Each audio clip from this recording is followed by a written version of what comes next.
Hello everyone. अब हम इस वीडियो में करेंगे class 10th maths chapter 5 exercise 5.2 का क्वेश्चन नंबर 3, जिसका पार्ट बस 5th बचा है। ठीक है, तो चलिए करते हैं स्टार्ट।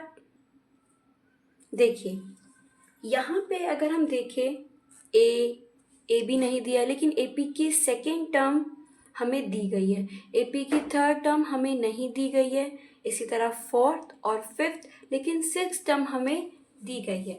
तो सबसे पहले हम यहाँ पे ये लिख लेते हैं कि हमें क्या क्या चीज़ें गिवन है। ठीक है, क्या क्या वैल्यू गिवन है। ए हमें कितना गिवन है, सॉरी गिवन ही नहीं है, लेकिन हमें एपी की सेकेंड टर्म गिवन है कितना 38। इसको एपी की फर्स्ट टर्म ही माना जाता है। ठीक है, और एपी की थर्ड टर्म हमें नहीं दी गई है, इसी तरह एपी की फोर्थ टर्म भी हमें नहीं दी गई है, और एपी की फिफ्थ टर्म भी हमें नहीं दी गई है, और एपी की सिक्स टर्म जो कि हमें दी गई है वो कितनी है -22। तो सबसे पहले हम क्या करेंगे, हमें एपी की जो जो टर्म दी गई है हम उनको खोलेंगे। ठीक है, यानी उनके फॉर्मूले को खोलेंगे। अब देखिए ये दी गई है प्लस ये दी गई है, तो इसको क्या करते हैं हम लोग खोलना चालू करते हैं। अब हम एपी की सेकेंड टर्म को कैसे खोल सकते हैं भाई, उसका फॉर्मूला लगा दो और फिर ये खुल जाएगी, यानी A plus D is equals to 38। ये हमारी खुल गई और ये होती है हमारी फर्स्ट इक्वेशन। ठीक है, ठीक है, इतना समझ में आया आपको। ठीक है, अब हमें एपी की सिक्स टर्म को खोलना है, तो भाई हम कैसे खोलेंगे, जो कि हमें कितनी दी गई है -22 दी गई है। तो फिर से एक एक नंबर कम कर दीजिए। ठीक है, यानी अगर 6 है तो क्या हो जाएगा 5d इज इक्वल्स टू 38। अब ये हमारी कौन सी इक्वेशन है, वैसे ये हमारी है सेकेंड इक्वेशन। ठीक है, इतना क्लियर हुआ आपको।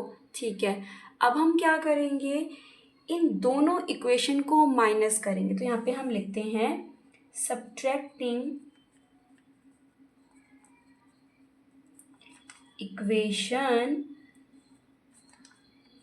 1 फ्रॉम सेकेंड।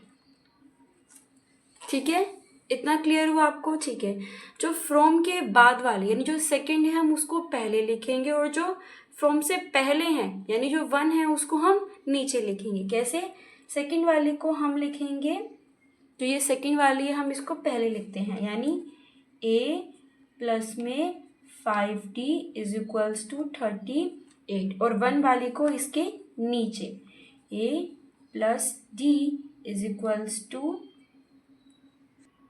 ये हमने यहाँ पे 22 है। ठीक है, बाय मिस्टेक मैंने यहाँ पे 38 लिख दिया था जो कि नहीं था, तो ये 22 है। ठीक है, a प्लस डी कितना है 38, और ये माइनस का 22 है। ठीक है, मैं फिर से बता रही हूँ आपको, ये 22 है और माइनस का है। अब जब भी हम इक्वेशंस को सब्ट्रैक्ट करते हैं तो उनके साइंस क्या होते हैं, चेंज होते हैं। जो प्लस के होते हैं वो माइनस के हो जाते हैं। ऐसे हम लोग क्या करते हैं, उनके साइंस को पहले हम चेंज कर देते हैं। यहाँ प्लस का है तो ये किसका हो जाएगा, माइनस का। इसी तरह ये प्लस का है, किसका हो जाएगा, माइनस का, और ये प्लस का है, ये माइनस का। ठीक है, अब हम क्या करेंगे, देखिए माइनस माइनस प्लस, यानी 8 और 2 10, 3 और 2 5 1 6। ठीक है, यानी कितना आ गया माइनस का 60। क्यों आया भाई, क्योंकि हमारा जो 38 है वो बड़ा है। ठीक है, अब हमें क्या करना है, प्लस माइनस, यानी 5 में से 1d चले गए तो हमें मिलेगा 4d।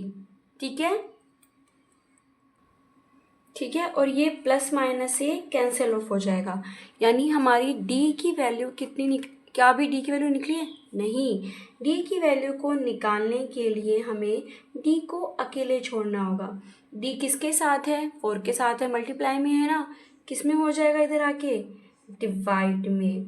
तो यानी आप इसको रिड्यूस करोगे तो आपको मिलेगा माइनस का 15, क्योंकि देखिए डिवाइड में अगर एक माइनस होता है तो वो आपकी वैल्यू में आता है, वेयर अगर वो दो माइनस है तो वो कट जाएंगे, ठीक है, वो रिड्यूस हो जाएंगे। तो अब हमारी डी की वैल्यू कितनी निकली है, -15। अभी डी की निकली है, अभी हमें ए भी निकालना है। अब हमें ए कैसे निकालना है, आप इक्वेशन 1 के अंदर डी की वैल्यू को रख दीजिए, आपको बदले में ए की वैल्यू मिल जाएगी।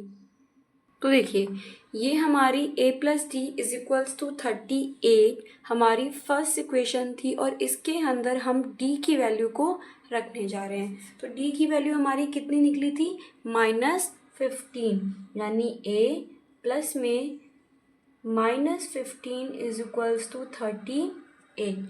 सबसे पहले हमें ब्रैकेट को ब्रेक करना होगा, प्लस माइनस कितना हो जाएगा, माइनस इज इक्वल्स टू 38। ए की वैल्यू को निकालने के लिए ए को बिल्कुल अकेला छोड़ना होगा। ए के साथ कौन है, 15 है, माइनस में है, इधर जाएगा तो किसका हो जाएगा, पॉजिटिव का, ठीक है। अब हमें इन दोनों को क्या कर देना है, ऐड कर देना है। इन दोनों को ऐड करने पे हमें कितना मिला, 53। तो अब हमारी ए की वैल्यू भी निकल गई है और डी की वैल्यू भी हमारी निकल गई है। अब जो जो भी हमें टर्म चाहिए हम उसके फॉर्मूले को खोलेंगे और उसमें ए और डी की वैल्यू को रखते जाएंगे, ठीक है।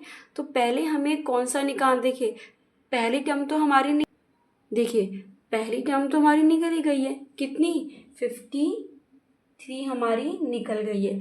अब हमें कौन सा निकालना है, अब हमें एपी की थर्ड टर्म को निकालना है, यानी हम एपी की थर्ड टर्म को खोलेंगे, यानी उसका फॉर्मूला खोलेंगे।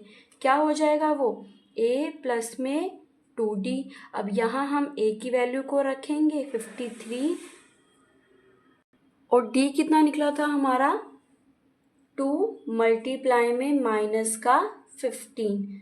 सबसे पहले हम क्या करेंगे, ये वैल्यू आपस में लिंक्ड है, इसी को मल्टीप्लाई कीजिए आप, ठीक है, ना कि 53 में आप पहले 2 प्लस कर रहे हैं, ठीक है। तो 53 प्लस 15 टू ज़ा माइनस का 13, सॉरी अगर एक होगा मल्टीप्लाई में, अगर एक माइनस होगा तो वो आपकी वैल्यू में आएगा, अगर दो होंगे तो वो भी कट जाएंगे। अब यहाँ पे क्या था, -15 को मल्टीप्लाई करना है 2 से, तो एक ही माइनस था तो हमारी वैल्यू में आ गया। अब हम इसकी ब्रैकेट को ब्रेक करेंगे, यानी 53 प्लस माइनस माइनस का 30। तो हमारी एपी की थर्ड टर्म कितनी निकली है, 23। तो एपी की थर्ड टर्म है हमारी 23। अब हमें कौन सी निकालनी है, एपी की फोर्थ। तो एपी की फोर्थ टर्म को हम लोग लिख लेते हैं और इसके फॉर्मूले को खोल देते हैं, यानी a प्लस में 3d। ए की वैल्यू हमारी 53 है, प्लस 3 मल्टीप्लाई माइनस का 15, क्योंकि d हमारा -15 है। 53 प्लस 15 3 ज़ा माइनस का 45, पता है ना आपको कैसे आया, 15 3 प्लस माइनस हमें -45 देगा। उसके बाद हम क्या करेंगे, इसको माइनस करने के बाद हमें मिला 8, ठीक है। तो यानी अब हमारी जो वैल्यू है, यानी एपी की फोर्थ टर्म कितनी आई है हमारी, 8।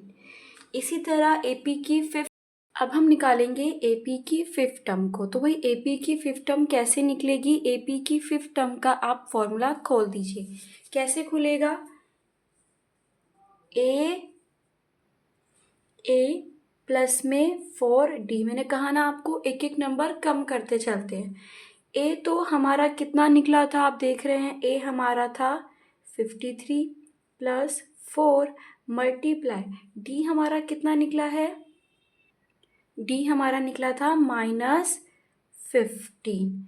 अब 53, अगर आप -15 को 4 से करेंगे तो आपको क्या मिलेगा, माइनस का 60, क्योंकि एक ही माइनस है और वो वैल्यू में आएगा, अगर दो होते तो वो कट जाते। अब हम क्या करेंगे, अब हमें इनकी ब्रैकेट को ब्रेक करना है। क्या करना है, अब इनकी ब्रैकेट को ब्रेक, यानी प्लस माइनस क्या हो जाएगा, माइनस। अब 60 में से 53 को हमने माइनस किया तो हमें क्या मिला, 7 हमें मिला, यानी AP की फिफ्थ टर्म कितनी आई? 7 आई। अब हमने ये बॉक्स पूरा फिल कर दिया है, ठीक है। आई होप आपको ये क्वेश्चन समझ में आया होगा। कोई भी प्रॉब्लम है तो प्लीज़ बताइएगा। Thank you.